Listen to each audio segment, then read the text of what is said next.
চট্টগ্রাম শহরের অভিজাত এলাকায় সেলুন, বিউটি পার্লার ও ম্যাসেজ পার্লারের আড়ালে চলছে অনৈতিক কর্মকাণ্ড।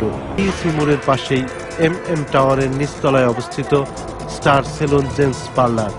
বাইরে থেকে ভিতরের পরিবেশ অনুমান করাও কঠিন। ভেতরে প্রবেশ করলেই চোখে পড়বে ছিমছাম পরিপাটি সেলুন, অথচ এর মধ্যে চলছে ভয়ঙ্কর অনৈতিক কর্মকাণ্ড।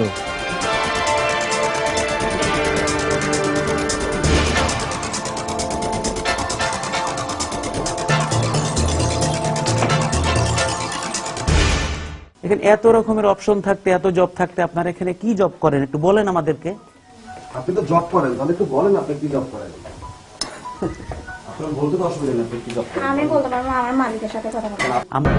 এক কোণায় ছোট্ট একটা দরজা, ভেতরে ঢুকে দেখা গেল কাপড়ের পর্দাটা নিয়ে ছোট ছোট রুম তৈরি করা হয়েছে, রাখা হয়েছে বেশ কিছু সুন্দরী যুবতী। এখানেই চলে যত সব অনৈতিক কর্মকাণ্ড।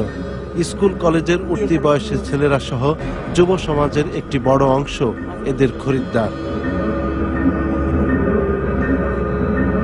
পর আমরা যাই শহরের খুলশী এলাকায় CDA এভিনিউর লায়লা মঞ্জিলে। এই ভবনের চতুর্থ তলায় অবস্থিত Tanim salon and massage parlour. দরজা ঠেলে ভিতরে ঢুকতেই দেখা গেল ভিন্ন এক পরিবেশ। এখানে ঢুকতেই এখানকার নারীরা আমাদের উপর রীতিমতো চটে গিয়ে তাদের ক্ষমতার দম্ভ দেখানো শুরু করলো।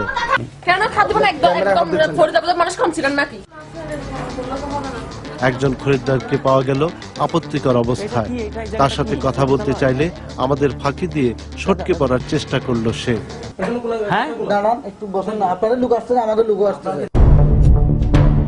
পরবর্তীতে স্থানীয় সাংবাদিকদের সাথে যোগাযোগ করলে কিছুক্ষণের মধ্যে বেশ কয়েকজন সাংবাদিক সেখানে উপস্থিত হয়। স্থানীয় সাংবাদিকদের নিয়ে আবারও ভিতরের রুমে প্রবেশ করলে দেখা যায় এই পরিবেশের মধ্যেও তারা অনৈতিক কর্মকাণ্ড চালিয়ে যাচ্ছে। পাওয়া যায় আরেকজন খরিদ্দারকে। কিছুক্ষণ পর সেখানে পুলিশ এসে উপস্থিত হয়।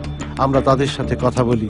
পুলিশ একজন কর্মচারী, একজন খরিদ্দার সহ 7 জন নারীকে গ্রেপ্তার করে নিয়ে যায়। পরে বিশ্বস্ত সূত্রে জানতে পারি মোটা অঙ্কের টাকা নিয়ে পুলিশ তাদেরকে ছেড়ে দিয়েছে এবং যথারীতি পরের দিন থেকেই এখানে আবারও অবৈধ কর্মকাণ্ড চলছে। সামাজিক অবক্ষয়ের এই সন্ধিক্ষণে এ ধরনের অনৈতিক কর্মকাণ্ড বন্ধে প্রশাসন প্রয়োজনীয় পদক্ষেপ গ্রহণ করবে, এমনটাই প্রত্যাশা সবার।